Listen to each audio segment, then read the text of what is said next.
Somewhere in a data center, right now, a company is paying more for a single server rack of memory chips than most people pay for a house.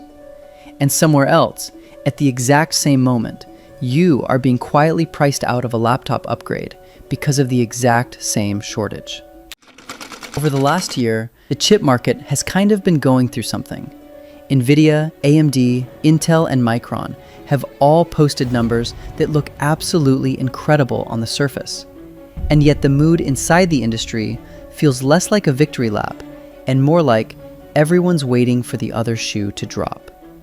Intel raised desktop CPU prices by double digits this year. AMD raised its own component prices for the exact same reason. Micron, a company that should be thrilled to be sitting on a genuine shortage of something everyone wants, still saw its stock swing by double digits in a single session because investors genuinely can't decide if they're watching a boom or the calm before a very expensive storm. Apple raised MacBook and iPad prices by up to a few $100s this year and said outright it was because of memory costs. And in the strangest, quietest headline of the bunch, Nvidia is reportedly skipping an entire generation of gaming graphics cards this year, the first time that's happened in roughly 3 decades of the company's existence. Not delayed, skipped. Now, I know you don't want to hear me say AI bubble, hyperscaler capex, and supply chain shortage for the 15th time this year. And the good news is, there's actually a much stranger story sitting underneath all 3 of those buzzwords. Because here's the part that doesn't add up on first glance. Chip demand has never been higher. Chip company revenues have, in several cases, never been bigger. And yet the entire industry feels like it's one bad earnings call away from a full-blown identity crisis.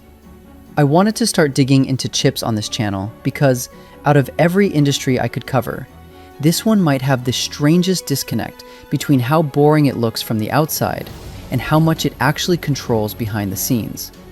For the last 40 years, the semiconductor industry has quietly been the canary in the coal mine for the entire technology economy. Every phone, every car, every appliance, every data center on Earth runs on chips. Which means when the chip market gets it right, it usually means the broader tech economy is healthy. And when it gets it wrong, the ripple effects show up everywhere else 18 months later, whether that's the price of your next laptop or the valuation of the company employing half your investment portfolio. So to put everything in context, global chip industry revenue is at an all-time high.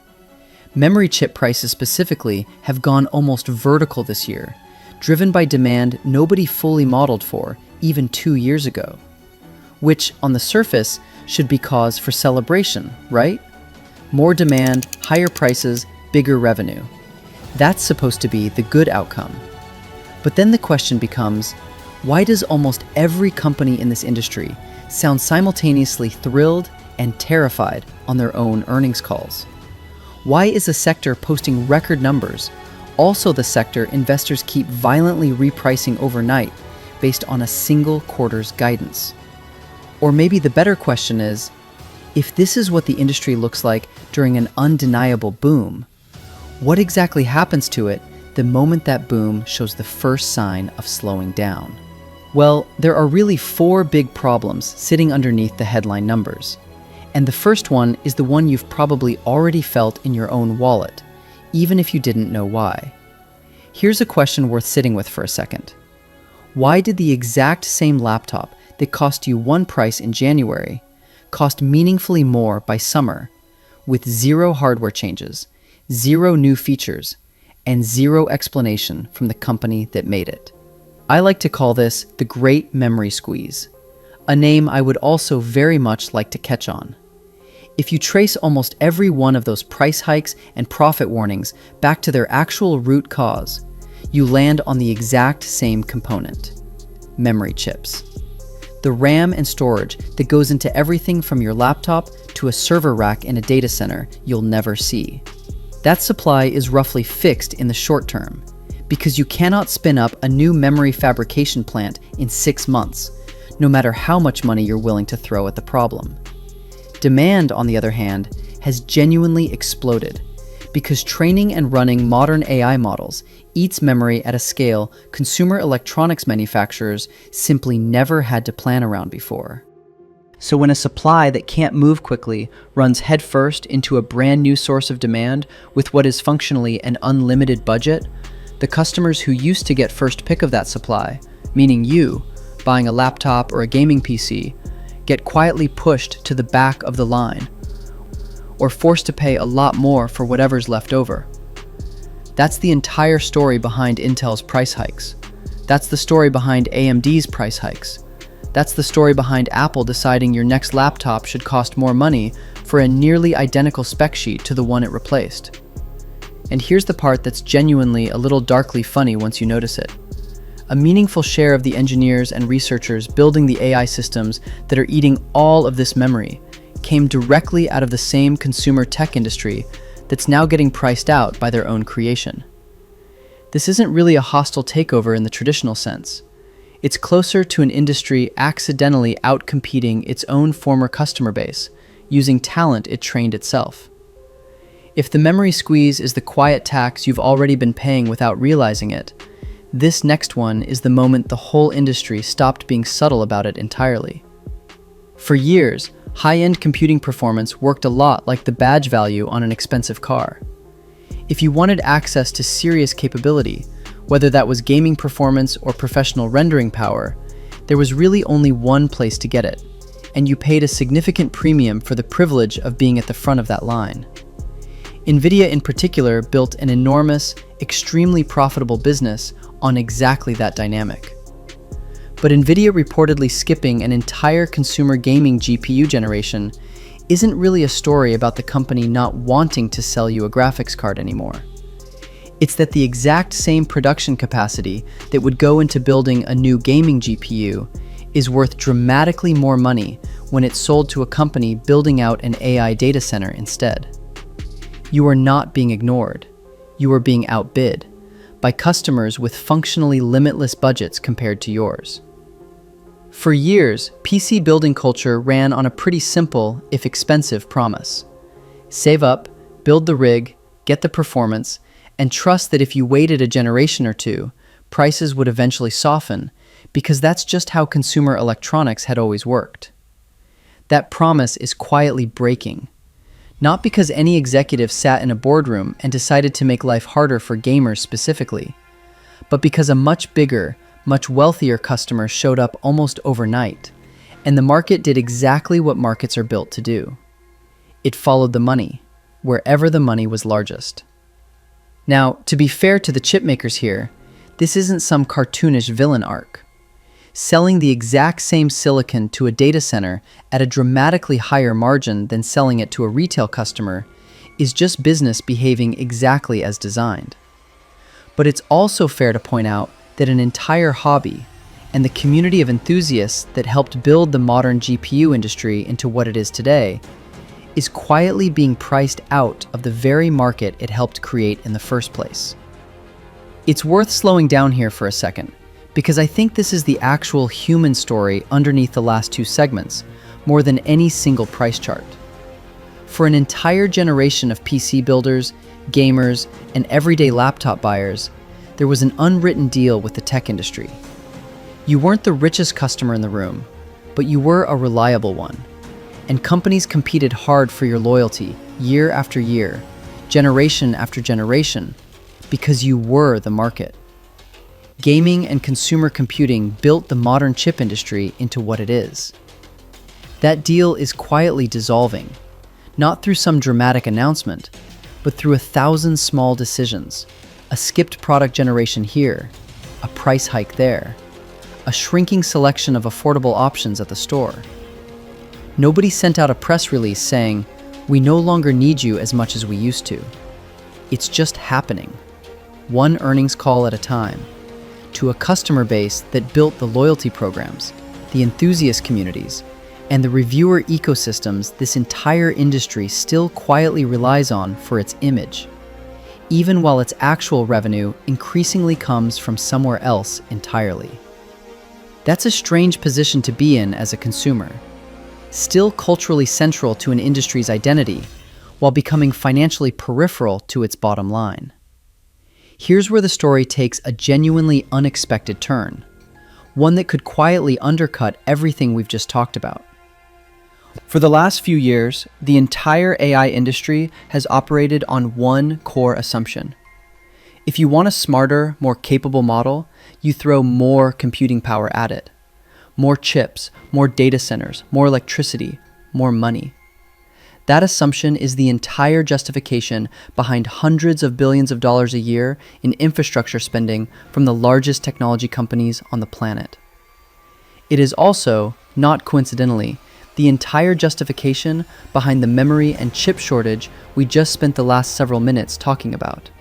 But over the past couple of years, a handful of AI labs, some of them based outside the traditional Silicon Valley ecosystem, have started demonstrating something that should genuinely worry anyone who's built a trillion-dollar spending plan around the more chips is always better assumption.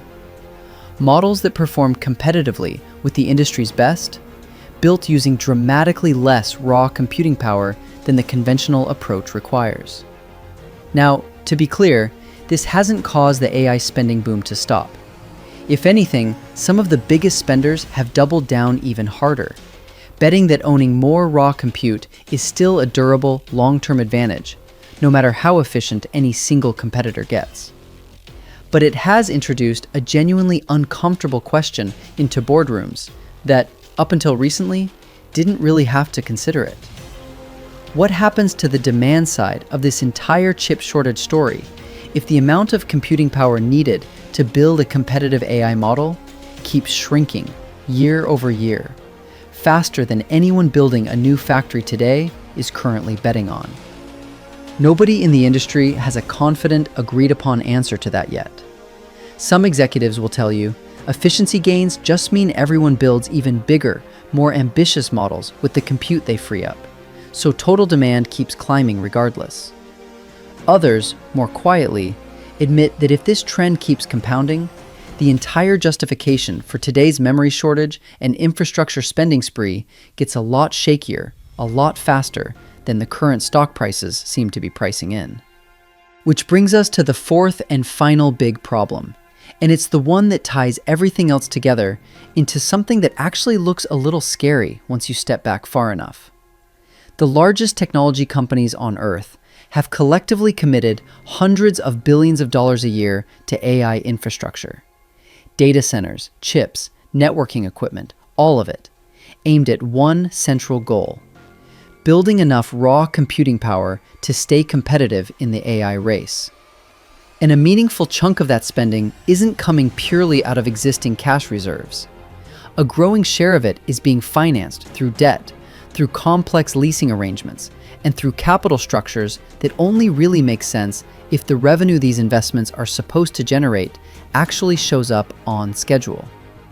Recently, a sharp sell-off wiped tens of billions of dollars off chip company valuations in the span of a few days, even though the same companies had just reported genuinely strong earnings the week before.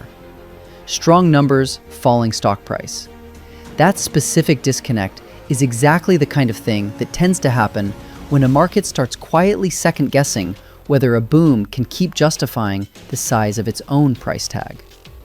There's a real, live, unresolved debate among serious analysts right now about whether this entire wave of spending represents a genuinely justified, once-in-a-generation infrastructure build-out, or whether it's running meaningfully ahead of the actual revenue the AI industry has generated so far, in a way that rhymes uncomfortably with how infrastructure spending ran ahead of actual internet revenue in the final years of the 1990s.